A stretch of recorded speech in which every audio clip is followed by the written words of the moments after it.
It's hot out there, but let's blow them off the line of scrimmage. For thine is the kingdom, and the power, and the glory.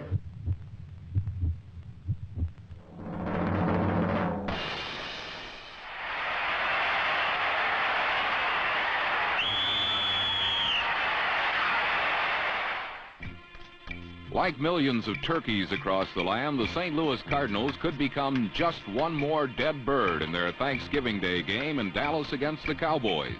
A St. Louis loss and a Washington sweep of their remaining games would cut the Cards out of the playoffs. But don't ever count the cardiac Cards out. Week after week, they stop the hearts of their faithful and keep fans, players, and even coaches kicking. Their game against the Cowboys would mark the 8th time in 12 starts that the outcome of a St. Louis game was in doubt until the game's final play. Although Dallas leads the division, the Cowboys haven't exactly been blowing people away of late. Since the onset of Roger Staubach's injured pinky, they have narrowly beaten the Giants and the Bills. And last week, Dallas lost to the Falcons. If the Cowboys don't get on their horses today, the division will be up for grabs once more.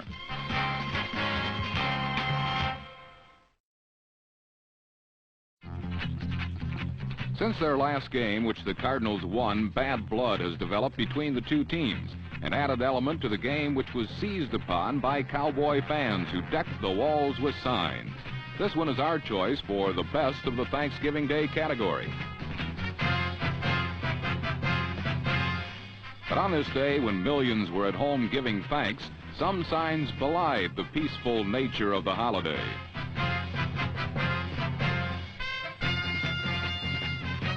One neck in particular was that of number 85, Mel Gray.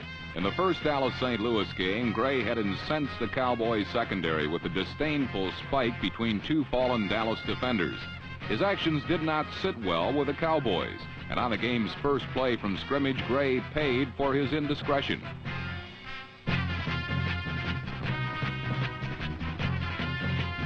On a seemingly harmless play, Gray's arm was injured and he was forced to sit out the remainder of the first half.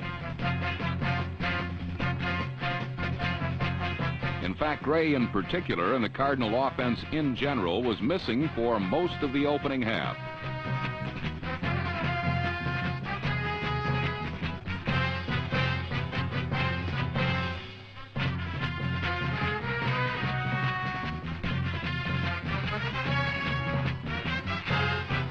Only once did the feared Cardinal offense move with consistency, and ironically, that march was sparked by 2 receptions good for 20 yards to number 83, Pat Tilley, who came into the game when Gray was injured.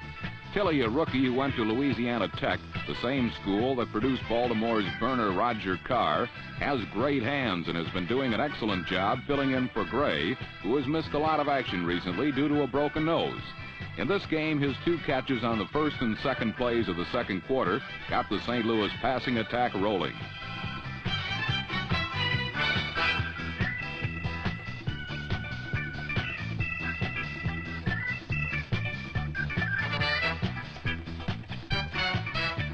Three hard completions for 42 yards brought the ball to the 4-yard line, from where Steve Jones followed number 64, guard Bob Young, right over Leroy Jordan for the touchdown. But on the play, the Cardinals were called for holding, nullifying the touchdown. Can you guess who the guilty party was? Number 88, J.V. Kane, was called for holding, but his penalty was quickly offset when on the very next play, number 42, Randy Hughes, was called for interfering with Ike Harris.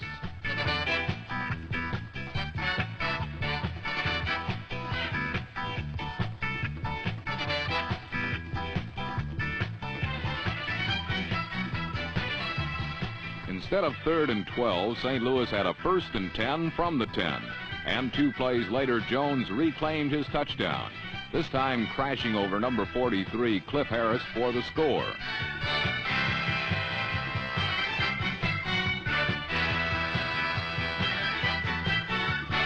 Jones, a 200-pounder, is often used when the Cardinals get in close, and his goal line power run had brought another St. Louis scoring drive to a successful conclusion.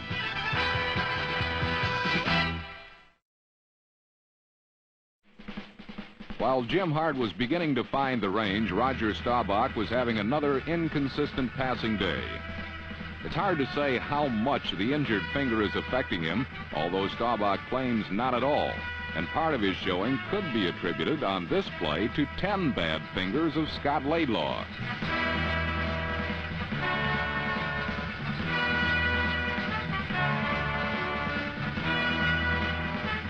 Laidlaw's bobble was correctly ruled an incompletion, not a fumble, for he never had control of the ball.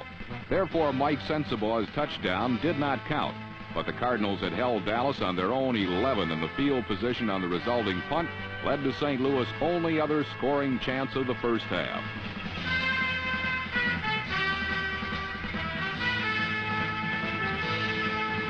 On a fake field goal, Roger Worley failed to get the first down, an opportunity that had been set up by poor Dallas passing. So on Dallas' next possession, Roger did it with his legs.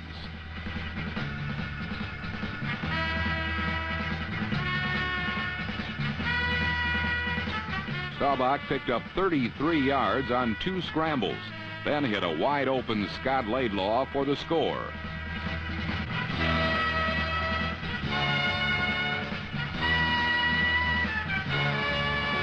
Each team would mount just one scoring drive until just over 2 minutes remained in the half as both teams gave ground grudgingly.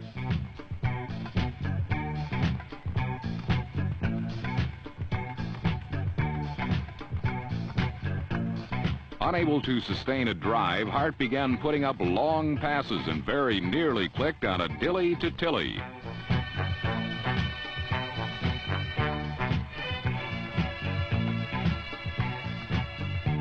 Both teams' offenses were frustrated, and it was after just such a non-gaining drive by Dallas, which was forced to punt, that the pivotal play of the first half unfolded. With just 72 seconds left in the half, Dallas successfully completed a fake punt pass play from Danny White to Benny Barnes, good for 43 yards.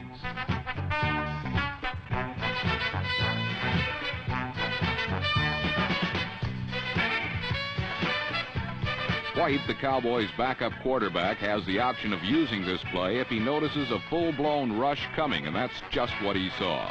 On a repeat, we can see that Clarence Duran, number 41, who would usually have been blocking Barnes to keep him from covering the punt, had made a fatal charge into the Cowboys' backfield. While the Cardinals had failed on a fake field goal try, the Cowboys had succeeded on a fake punt that carried to the St. Louis 29. And a Staubach pass to Drew Pearson plus a penalty had Dallas on the Cardinal 4-yard line.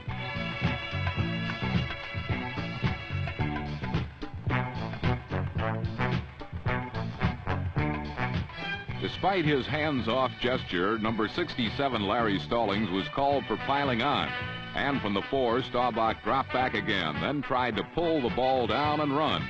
The ball popped out, but fortunately for the Cowboys, Staubach's arm had moved forward, and the loose ball was ruled an incomplete pass.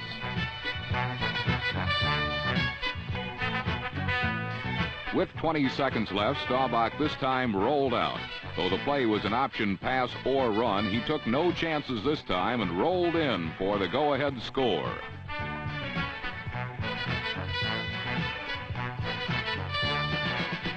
The touchdown really hurt the Cardinals, and not just because it put them behind, but because it came so demoralizingly late in the half and had resulted because they had been duped on a fake punt. Score at halftime, Dallas 14, St. Louis 7.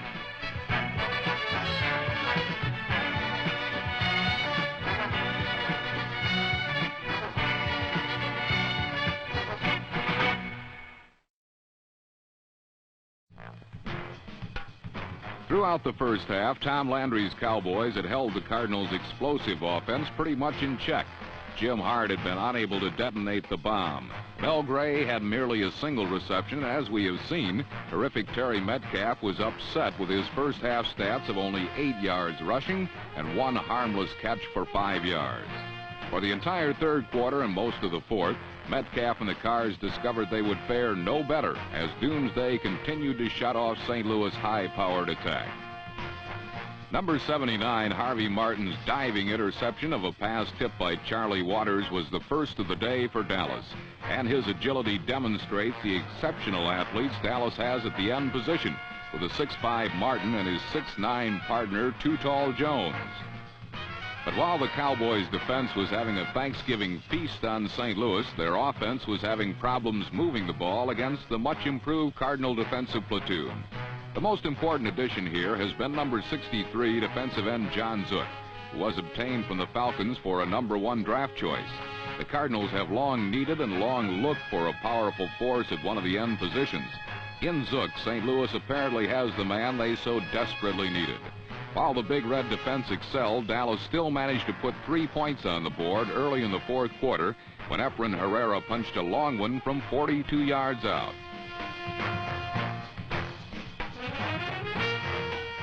Dallas' lead was increased to 10 over the Cards with much of the final period yet to be played. On their next series, Hart wasted no time in putting the ball in the air, and for the second straight time was intercepted, this time by number 31 Dallas cornerback Benny Barnes. With a big break and possession inside St. Louis territory, Dallas continued to have their own problems moving the ball. After going nowhere on the ground and 2 downs, on the third, Staubach went for the deep 6 to Drew Pearson, but number 43 St. Louis cornerback Norm Thompson made an excellent save, and Dallas was forced to punt. Here was to come one of the key plays in this critical game. Dallas was kicking from the Cardinal 41, and their strategy was for punter Danny White to go for the coffin corner. His punt bounced into the hands of Tom Henderson, who on a great effort spiked it out of bounds on the 4. A repeat of this key play shows Henderson, number 56, was the outside man, who sped around 2 Cardinal blockers and shook off a third to get to the punt, and then guided out of bounds on the 4-yard line. It was an exceptional individual effort and the kind of play that makes the members of the special teams so valuable in the NFL. None more so than Henderson, a second-year linebacker from Langston, who was the Cowboys' first draft pick a year ago and is being groomed to replace either Leroy Jordan or D.D. Lewis. The punt put the already burdened Cardinal attack deep in a hole, and after 2 one-yard thrusts on the ground, Hart from his own end zone threw deep and almost connected.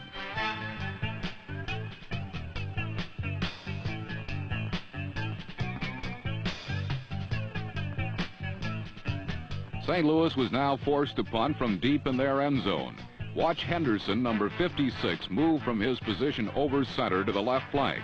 St. Louis seemingly picked him up, but nonetheless, when the ball was snapped to punter Terry Joyce, Henderson was there to block it.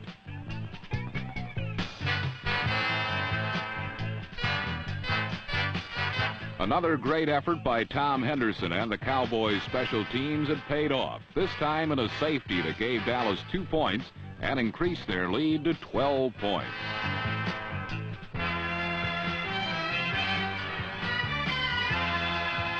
Of all the plays of this game, and there were many big ones, this was perhaps the most important of all. For now, with over 10 minutes to play, it would take 2 touchdowns by St. Louis to beat the Cowboys. But the situation appeared hopeless for St. Louis as their offense moved backwards.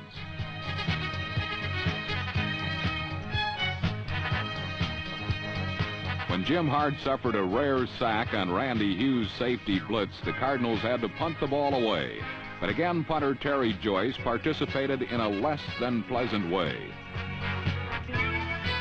Joyce's pure drop of a perfect center snap and the Cowboys' quick coverage of the error resulted in a 14-yard loss for St. Louis and another fine opportunity for Dallas in enemy territory.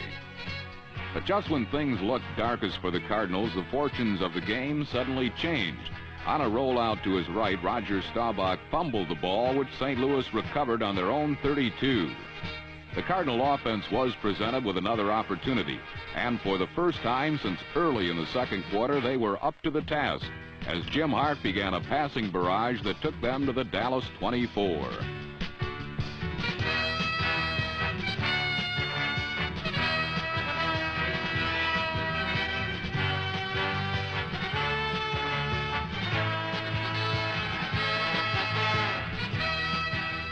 Mel Gray, back in action after being injured on the first play of the game, met with some out-of-bounds resistance from defender Benny Barnes.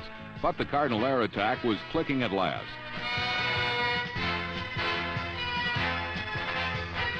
However, when Hart passed high to Terry Metcalf over the middle, the little setback was unable to reel the ball in, and the Cardinals' promising drive faced a 3rd and 10 challenge.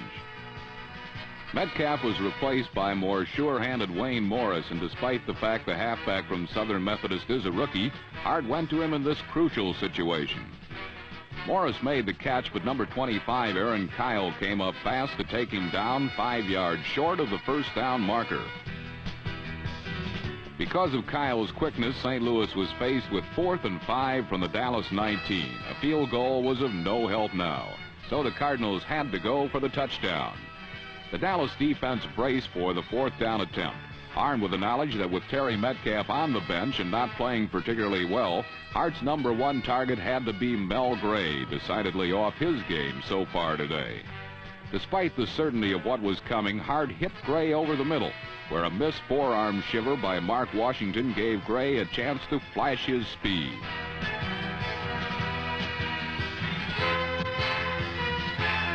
The Hart-to-Gray partnership had finally exploded by combining for a clutch touchdown in a crucial spot.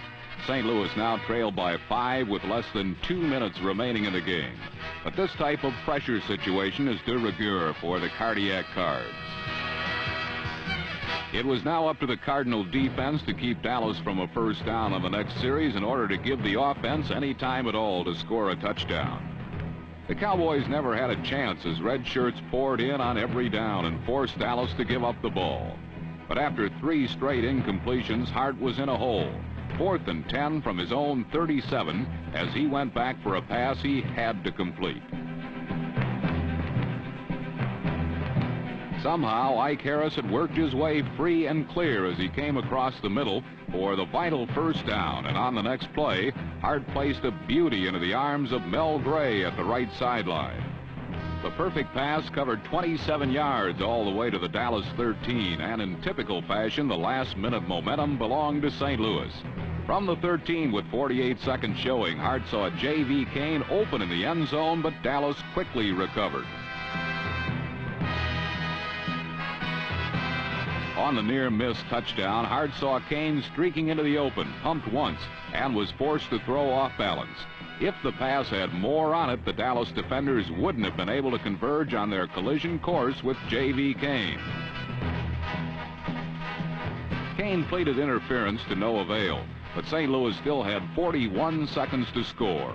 On second down, Tom Henderson, number 56, playing in the middle of a prevent defense, made another very important play using his great speed to stop Terry Metcalf at the 8.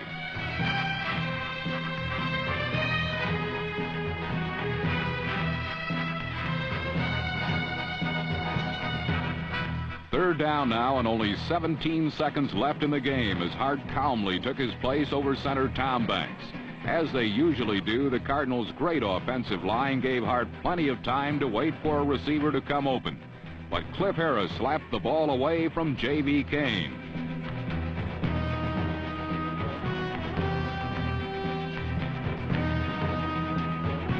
The game and perhaps the Cardinals' chances for making the playoffs for the 3rd straight year rested on one final play from the Dallas 8. One last go for the Cardiac Cards against the Doomsday defense.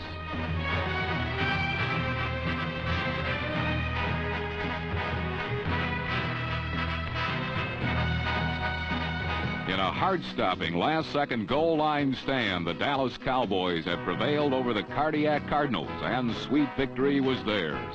Hero Tom Henderson made certain Mel Gray realize that fact. With 2 games remaining, both with teams within their division, Dallas is yet to be assured of a playoff berth, yet alone a division title. That's how tight the 3-way fight in the NFC Eastern Division is, going into the next to the last week of the season. But the Cowboys would have to lose both of their remaining games not to qualify for the coveted playoff spot, and that's highly unlikely, especially the way Dallas played against St. Louis. The Cardinals' status is up in the air. They have an outside chance depending on what Dallas and Washington do. But no matter what happens on this Thanksgiving Day in Dallas, the Cardinals and the Cowboys solidified a rivalry that promises to rank with the finest the game of football has ever offered.